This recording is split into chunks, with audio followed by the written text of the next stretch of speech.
Merci beaucoup man maa ngi tudd Awa Sadio maay coordinatrice ONG Kakaloum tey dañu woo ci population bi pour suñu troisième phase de lancement bi balaa mooy dugg suñu troisième phase bi da ngeen may tuuti ma expliquer leen suñu deuxième phase bi nga xamante ne moom lañ defoon daaw. Deuxième phase bi mun daanaka mun naa wax ni def nañu ay activités yi nga xamante ne ci ICP yi may infirmier chef de poste bajeen gox yi ak sage-femme ci wàllum fistule mutilation mooy conséquence ak cause lu koy indi. def nañ tamit ay dotation d'eau yi nga xamante ne ci maternité lañ ko defee parce que am na poste de santé yi bëri yi nga xamante ne amuñu ndox hygiène amu fa donc du coup dañ leen jàppale aussi ci installation d'eau bi ak panneau solaire yi.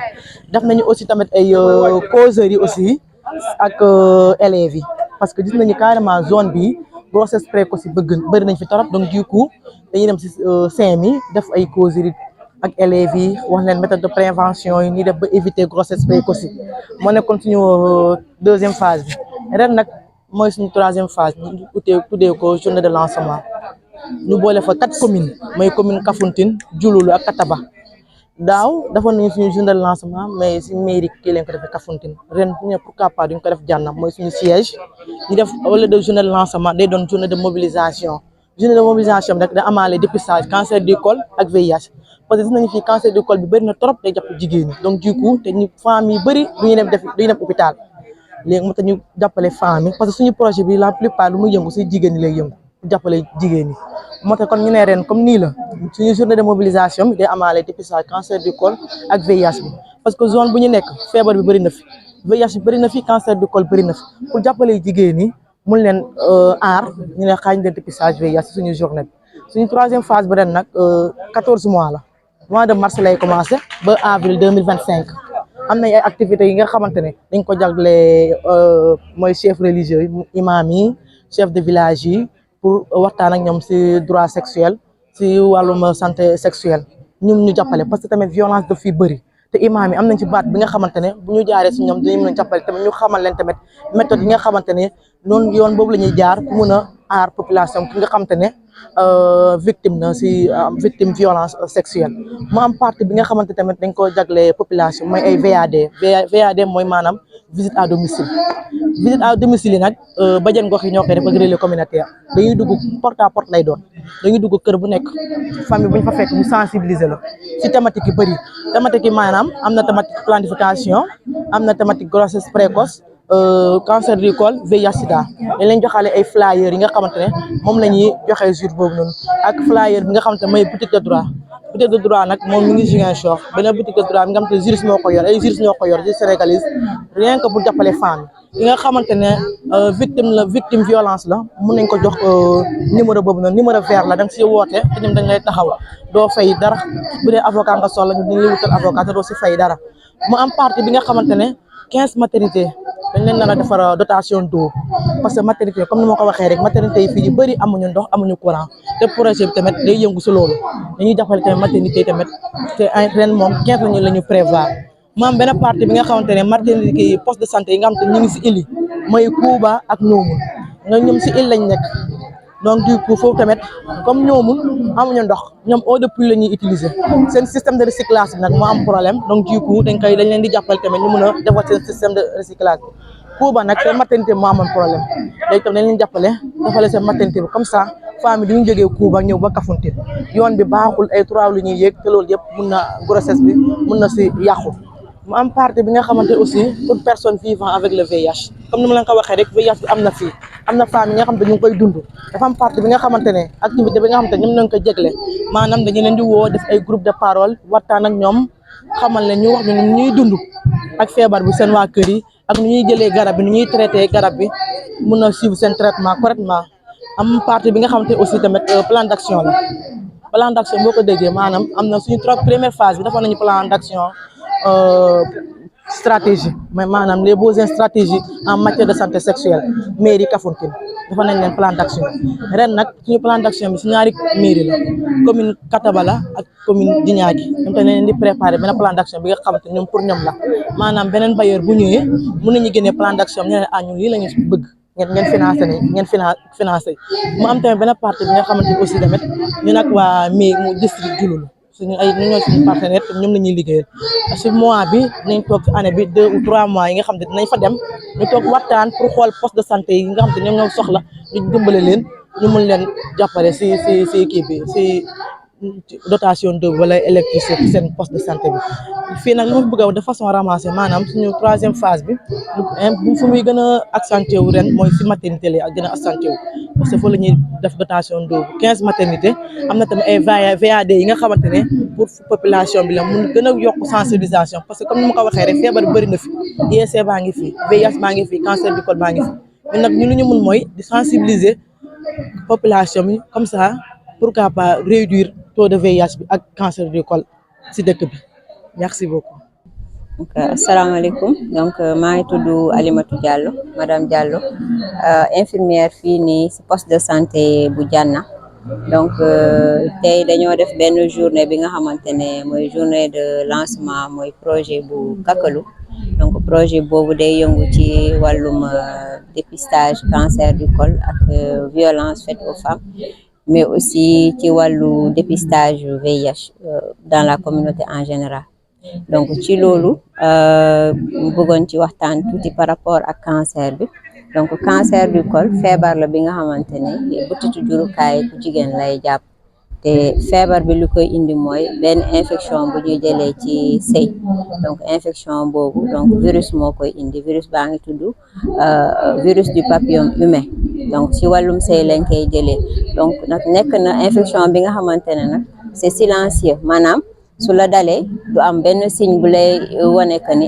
yow kat am nga infection bi moo tax day jël temps balaa ngay mu doon cancer donc mën na am infection bi te yow doo sentir dara muy développer sa yaram ay ati at ay 10 ans 20 ans laata muy nekk cancer moo tax nag dépistage bi c'est important mooy dépistage bi mooy lan nga teel a dem ñu seet sa yaram seet sa butu jurukaay ñu xool ndax amul doomu jàngoro bi fa nekk amul cancer buy débuté maanaam buy door a commencé ndaxte nag feebar bi suñ ko teelee gis dinañ la mën a faj ba nga wér peng waaye nag problème bi mooy bu dee teeloo dem ba nga am ay signes loolu soo demee la plupart pour faj bi day métti te garab sax yuñ koy fajee nekk na ay garab yu cher lool soo amul ay moyens daanaka doo mën a suivre traitement boobule te lu ñu seetlu mooy que ñi ci ëpp dañ ci ñàkk seen bakkan donc vraiment feebar bi feebar bu grave la donc di ñaan kii jigéen ñi képp ku nekk si néegu séem wala en tout cas ki commencé activité sexuelle am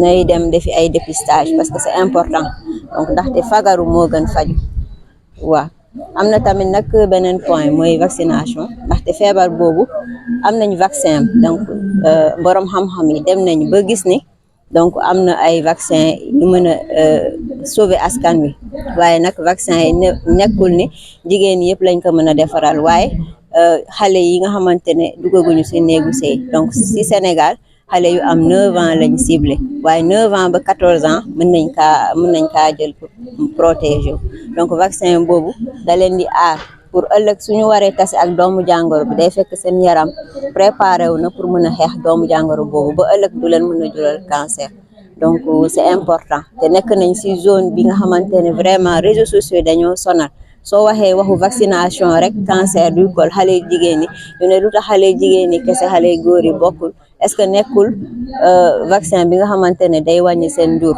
donc di gën a leer askan wi que vaccination bu ñuy defar xale bu ñu nekk tout tànk moom mooy continuer ba 9 ans bi ngeen di gis nii donc ñu bàyyi ci xel donc bépp vaccin bu ñu génnee ñu xam ne organisation mondiale de la santé moo koy homologué maanaam moo koy validé dañuy seet yëpp li nga xamante ne amul benn jeexital bu négatif ci biir yaram bi laataa ñu koy utiliser donc ay vaccin yu wóor yu sûr la yi nga xamante ne mën na leen aar ëllëg peut-être fii 10 ans fii 20 ans du ñu waxati affaire dépistage du ñu waxati affaire cancer donc loolu mooy suñu objectif donc vraiment di sensibiliser waat maman yi leader yi ñu jàppale pour ñu mën a atteindre suñu objectif boobu mooy vacciner xale jigéen bi femmes yi aussi teel a ñëw parce que ñun amuñu habitude teel a ñëw seet suñu bopp dañuy xaar ba ñu am ay signes ñu door a dem te bu ñu def noonu normalement chaque année normalement chaque 3 ans sax la ñu wax waaye man damay gën a renforcer bu dee chaque année mën nga ko dem defi frottis maanaam nga dem ñu set sa buti jurukaay loolu lay conseiller ñëpp su dépistage amee ñu profité ci cancer du col am na maanaam buti jurukaay mais aussi cancer ween am na donc jigéen ñi tamit war nañu seetlu seen ween yi waruñu toog rek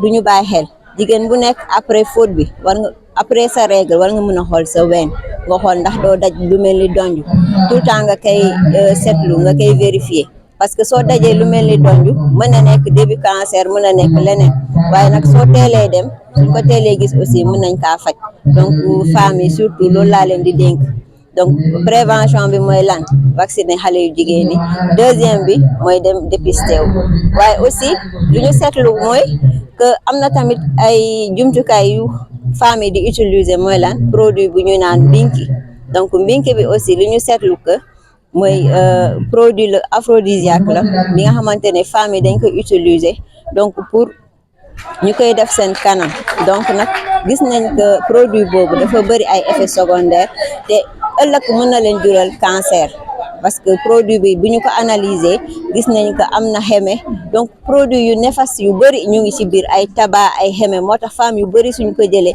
da leen di sonal première fois mën na leen def ay wuccu ay biir yu métti ay vertige lu bëri moo tax nag gars yi war a bàyyi xel parce que kanamu jigéen dafa nekk li nga xamante ne vraiment donc day auto nettoyer boppam donc soxlawul ñu ciy def leneen donc saabu simple ngay utiliser nettoyer sa kanam jarul nettoyer ci biir ci biti kese ci biir moom mooy nettoyer boppam donc jarul nga ciy dugal leneen soo ko defee rek da ngay indil sa bopp ay jafe-jafe indil sa bopp ay infection donc di ñaanaat encore jigéen ñi donc ñu bàyyi ci xel donc produit yi ñu utiliser wóorul donc mën na leen jural ëllëg ay infection ba après loolu mën na développer wu nekk cancer donc loolu la amoon li may dénk si jigéen ñi côté prévention. Voilà. Bonjour, je m'appelle Awa Sadio. Je suis la coordinatrice de l'ONG Kakolum. Comme je l'ai dit tout à l'heure en Wolof, aujourd'hui c'est notre 3e phase du projet. Nous intervenons au niveau des 4 communes de Kafountine, Kataba, Djignaki et Djouloulou, sur les droits sexuels et reproductifs. Aujourd'hui, nous faisons notre journée de mobilisation ici au poste de santé de Djarna. Notre journée de mobilisation est suivie d'un dépistage cancer du col et VIH-Sida. Et notre projet, ça dure 14 mois, c'est-à-dire ça commence le mois de mars 2024 jusqu'au mois d'avril 2025. Aujourd'hui, on a fait notre journée de mobilisation. On a appelé toute la population pour faire un dépistage cancer du col et VIH-Sida. Parce qu'on a constaté que dans notre commune, il y a le VIH-Sida et le cancer du col. Donc, pour aider les femmes, nous avons prévu cette année de faire un dépistage, comme je l'ai dit tout à l'heure, dépistage cancer du col et VIH-Sida. Et notre projet, ça dure 14 mois. Comme je l'ai dit tout à l'heure, on a prévu de faire des VAD, c'est-à-dire visites à domicile, au niveau des 4 communes. On a aussi prévu de faire des causeries avec les cibles, comme les cibles jeunesse, Jakartaman, les parents d'élèves, sur les grossesses précoces, les violences faites aux femmes, cancer du col.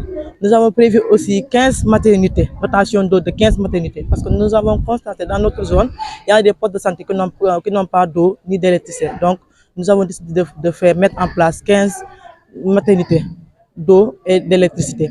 Aussi, au niveau des îles, comme par exemple l'île Kouba et Nyomoun aussi, parce qu'à Nyomoun, ils ont un problème d'eau. Ils utilisent l'eau de pluie. Donc, leur système de recyclage a un problème. On va essayer de refaire ça. Aussi, la maternité de Kouba aussi. Parce qu'il y a des femmes qui quittent Kouba jusqu'à Kafountine pour venir accoucher. C'est un peu difficile. Les routes ne sont pas bonnes et la femme peut perdre l'enfant en cours de route. Donc, on a décidé aussi de faire aussi la maternité de Kouba pour les femmes enceintes. Nous avons aussi prévu de faire des plans d'action, des besoins stratégiques. C'est-à-dire les plans d'action, c'est pour les maires, la mairie de Kataba et la mairie de Djignaki. Parce que l'année passée, nous avons fait un plan d'action, des besoins stratégiques spécifiques en matière de santé sexuelle pour la mairie de Kafountine. Cette année, ça sera pour la mairie de Djignaki et la mairie de Kataba. Il y a aussi une activité qui est prévue pour les femmes vivant avec le VIH. Parce que comme je l'ai dit tout à l'heure, dans notre zone, il y a la maladie. Le VIH existe. Et il y a les femmes qui ont atteint de cette maladie. Donc, il y a des activités prévues pour ces femmes-là. Pour suivre leur traitement, parler avec elles de leur quotidien, comment elles vivent avec le VIH, tout ça. Aussi, nous avons prévu de faire aussi des réunions avec le district sanitaire de Djouloulou pour suivre les maternités qui ont besoin d'aide, c'est-à-dire les postes de santé avec tous les ICP des 4 communes. Suivre les maternités, voir si leurs besoins ont été réalisés ou pas.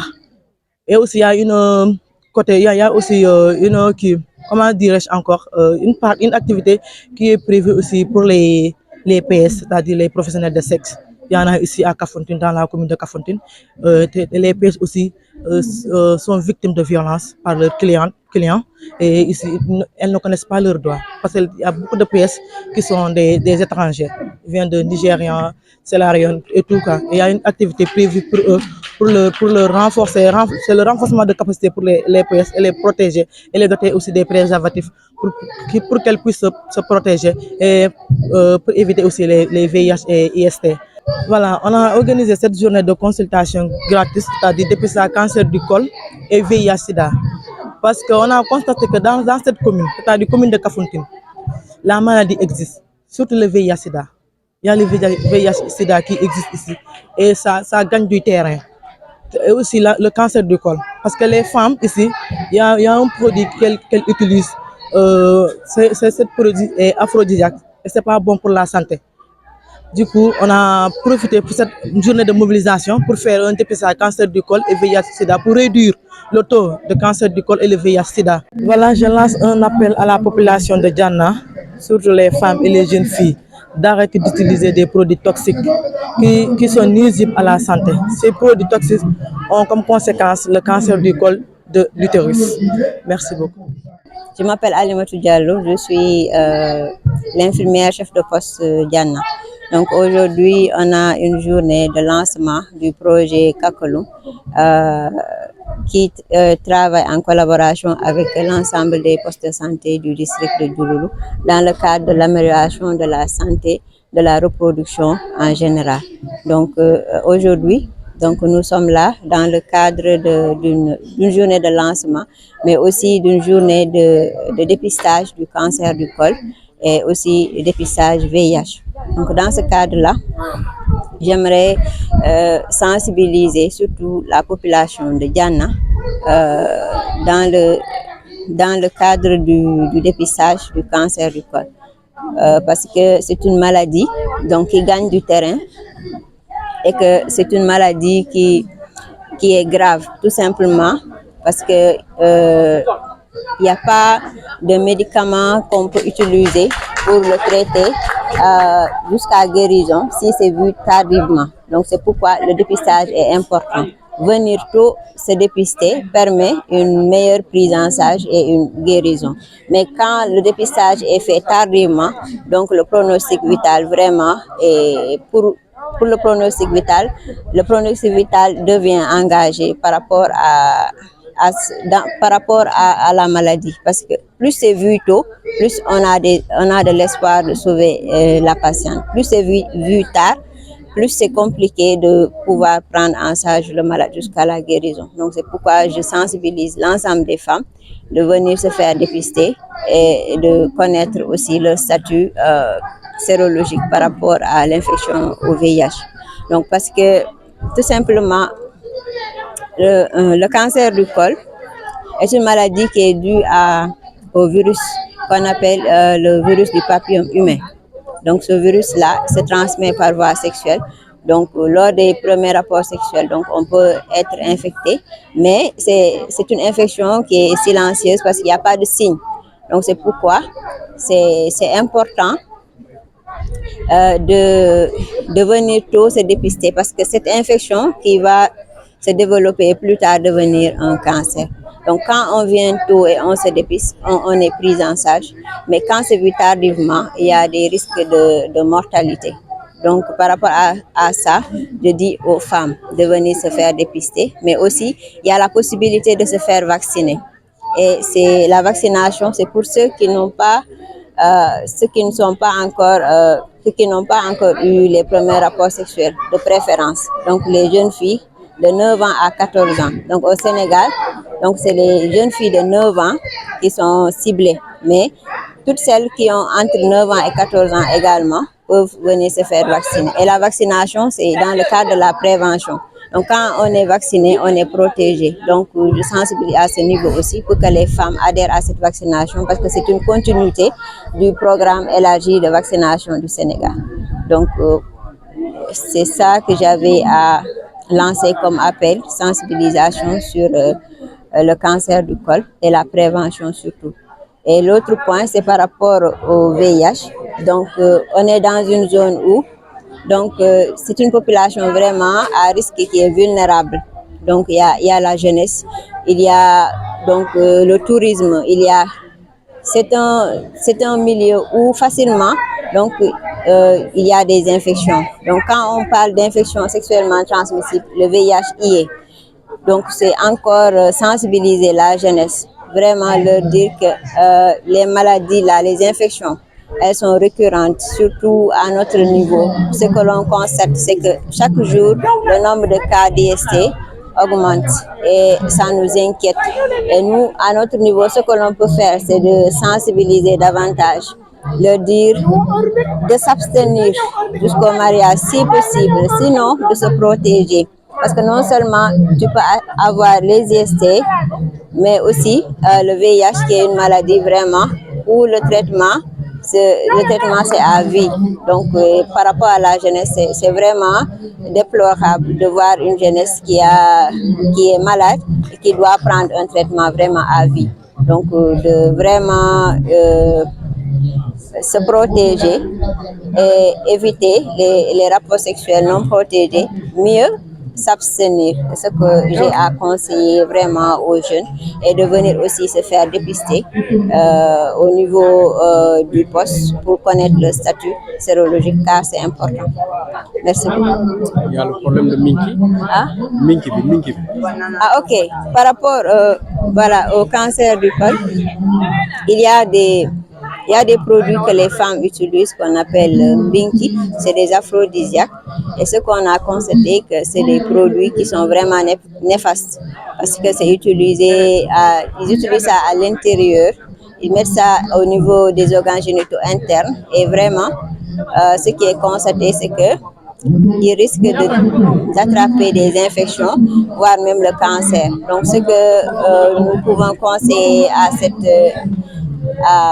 aux femmes, c'est d'éviter d'utiliser ces aphrodisiaques car c'est néfaste pour la santé et il y a un risque vraiment que ça devienne un cancer. Donc vraiment, par rapport à ces produits-là, on leur demande vraiment de ne pas les utiliser et de leur dire aussi que à l'intérieur de la femme, il y a un nettoyage qui est fait, un nettoyage qui se fait normalement. Donc, ils n'ont pas besoin de nettoyer ni de mettre quoi que ce soit. Sinon, c'est des risques d'infection qui sont là. Et si les infections même ne sont pas traitées, c'est des problèmes d'infertilité qui vont survenir plus tard. Et c'est ça qui est vraiment très déplorable dans ça et aussi le cancer du corps.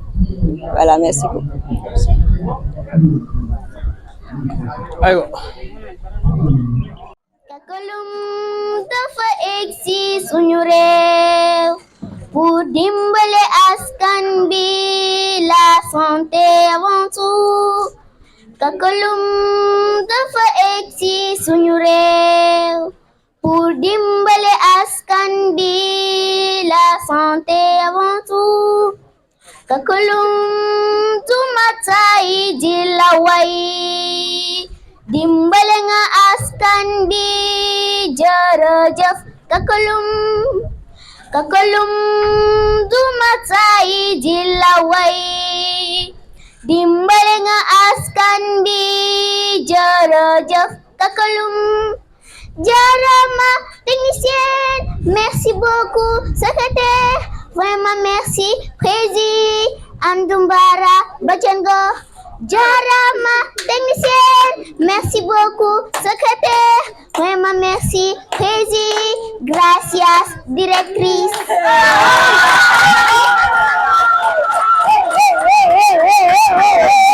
Bravo!